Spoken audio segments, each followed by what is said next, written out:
one of the things I like to do is put tefillin on people in the afternoon at the hotel. So one day, a number of years ago, I'm putting tefillin on people, and an old Russian man, it was when the communists were first coming out of Russia. I said, come put on tefillin. He said, what's this? I said, come, I'll show you. What is this? Come, I'll show you. So I put it on his arm, and I say Baruch. He said, what for? Cooperate. He says, Baruch, and then he goes, and starts crying. Why would the guy cry? He didn't know what tefillin were. Never saw him before. Why did he break down crying? I'll tell you why. I'm putting tefillin on people, and I see an old Russian man, actually was 60 years old, walking from the bus stop to the hotel, but it took him 30 minutes to get there. I never saw a guy walk like that before. He was going like this. And when he got about 15 feet away from me, he rolled up his sleeve, he says, tefillin! Russian guy, he really wants tefillin. I don't know what's going on. I put the tefillin on, give him the Shema Yisrael to read in Russian, and the guy's glowing. I'm telling other people, look at that guy. When he got done, I'm taking the tefillin off him, and I said, why are you walking so funny? He says, I'm coming from my bris milah. He was just circumcised. Why would a 60-year-old man walk that far right after he got circumcised to go to the kotel to put on tefillin? I'll tell you why. I live here in the old city for the past 27 years. Down the street from me, there's a family called Yitzchaki. A number of years ago, their son went into the army. And what a lot of the boys do, they go into the army, they take off their yarmulke, take off their tzitzits, but they're very strict to save all their money because after they get out of the army, they want to go travel. So the boy did that. After he got out of the army, he went to India. Met up with some other Israelis in their northern India, and they announced to the Indians they're going to Kashmir. And the Indians would say, don't you go there. There are militant Muslims there. It's dangerous. You're an Israeli. I'm an Israeli. You're going to tell me what to do? The 5 of them went there. Make a long story short, they got captured by Muslims. They're in a little hut, and the Muslims got guns in their face. They're sitting on the floor, and the Muslims say, you convert to Islam right now, or we are going to kill you. What are they going to say? They're not religious. Okay, they're Jews. Islam's not idolatry. And so what if you say yes today, you only did it to save your life, tomorrow you say no, right? So what do you think the kid said? Maybe we didn't live like Jews, but we're going to die like Jews. Bang! The gun went off, one of them got killed, the lights went out, there was a big fight, and the other 4 escaped. They had to hide in the bushes for 3 days before they could leave. The boy made his way back to Israel. He had to go to a mental hospital for 5 months to get his head put back on right. Why would a non-religious Jewish boy, or 5 of them, be willing to give up their lives than to say they're not going to be a Jew? Why? I'll tell you why. Early morning, I daven the sunrise every day for many, many years. A number of years ago, an older man came to me, and I never saw him before, and he rolls up his sleeve, and I see a number tattooed on his arm. You know what that means, right? Well, what can I say? I've seen others. What can I do, right? After a few days in the meeting, he comes up to me, and he says, he's a tough old guy. What do you do around here? Well, I want to say something good. So I say, I put tefillin on people at the kotel. Guy looks at me now, he said, yeah, I put tefillin on people in the death camp. I couldn't say it. I saw the number on his arm, the guy's not lying. The next morning I have a stender and a chair and a sitter, a prayer book for the guy. His name's Label Zisman. Label, this is for you. But you can only have it on the condition you tell me, how did you get the tefillin into the death camp? He looks at me now and he said, they came to the ghetto and grabbed 137 of us boys. Only 5 of us survived. I had on the boots that my father bought me. He showed me, they came up to here. He's a 13-year-old boy.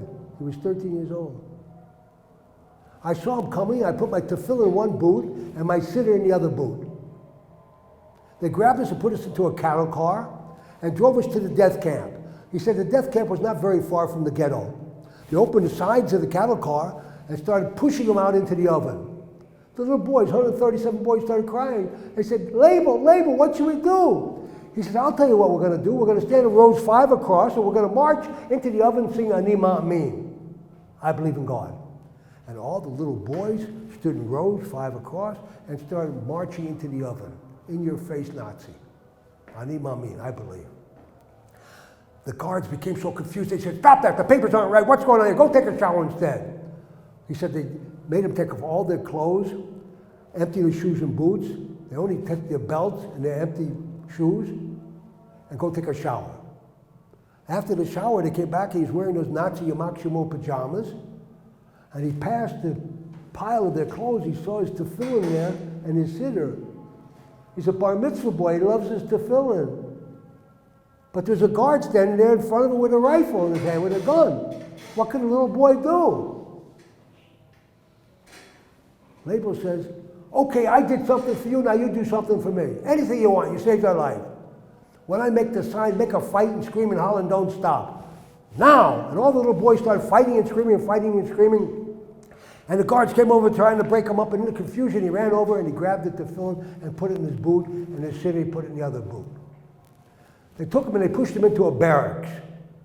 Now he's in the barracks, in a bunk bed, bunk rack. In the morning they would go out and they'd take them all and put them in a big group, supposedly for coffee, whatever it was. He could stand in the middle of the group and put on tefillin and no one would see him. The word got out in the camp that there's a pair of tefillin in the camp. So now he's in the barracks and a Jew comes up to the window. Bar mitzvah boy, little boy, can I borrow your tefillin? Hands it out the window. The guy takes it and goes, and the guard comes, what did you just do? What did you hand out the window? I didn't hand nothing out the window. Yes, you did. He put him on the ground, he took a club and beat the boy, 13-year-old boy. On the back and his butt and his legs, he was bloody. He told me his whole body was bloody in the back until he was beaten unconscious. They threw him in the bed.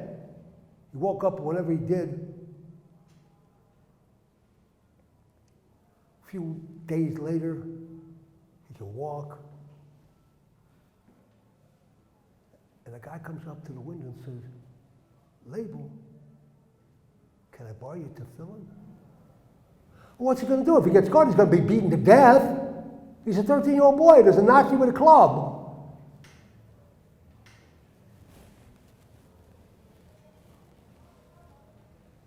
And then I was tefillin again. Why did he do that? Why would he risk his life to hand out his tefillin? Some of us don't even want to get out of bed to put on tefillin. Here's a little boy wanting to risk his life. I'll tell you why. I'm putting tefillin on people at the hotel, and then a platoon of soldiers comes up. I get the platoon to put on tefillin. I'm pretty good at it now. I've been doing so many years. And a French guy, about 60 years old, gets in line. He wants to put on tefillin too. He's Jewish. And he comes up, and I put the tefillin on, say Baruch. He says, Baruch, Ata, and he starts crying. Okay, I've seen people cry before, but this guy wouldn't stop. I figured he saw his grandfather with tefillin or something. He wouldn't stop crying. Finally, he said to me, will you tell me why I'm crying? I said, okay, we'll do this first and I'll explain it to you. I put the tefillin on, he read the Shema in French, crying the whole time. He got done, he said, now will you tell me why I'm crying? I said, yeah. Tefillin is a mitzvah that has the power to remind your soul of its very nature. And when this information came up to your head, it overwhelmed you and you broke down crying. Thank you, thank you, thank you. I said, this is not you I'm tapping. This is your body. You're not your body. Your body's a vehicle, a shirt you're wearing for 120 years. And when you get done with the shirt, it falls off. It dies, you don't die. And then you go up like this. Thank you, thank you, thank you.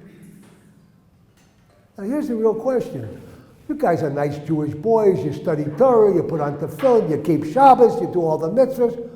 Why don't we have that kind of headspace ourselves?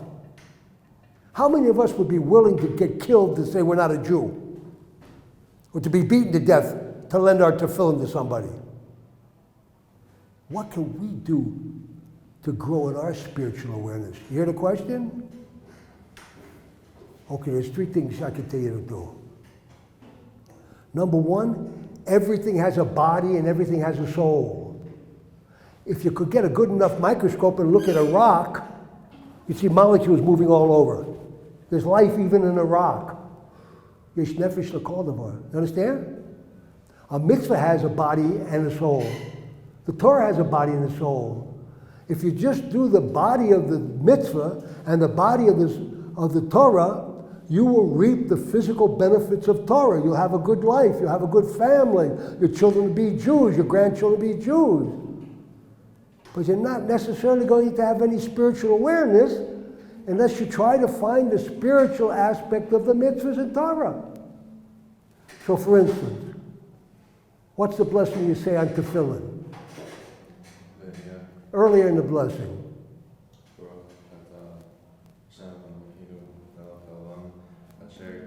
That Asher Kiddishana, what does that mean? That is holy. What holy? That. You say brachas all the time, but you don't stop to listen. If you stop and listen, it'll blow you away. Who has sanctified us? Speak up, sir. Who has sanctified us? What does sanctified mean? Made us holy. You say it like you translate it, but you don't understand. Listen to what it says. Blessed art thou, Lord our God, King of the universe, who has made us holy with his commandments. You mean if I put on tefillin, I become holy? That's what he says. God said, you shall be holy because I am holy.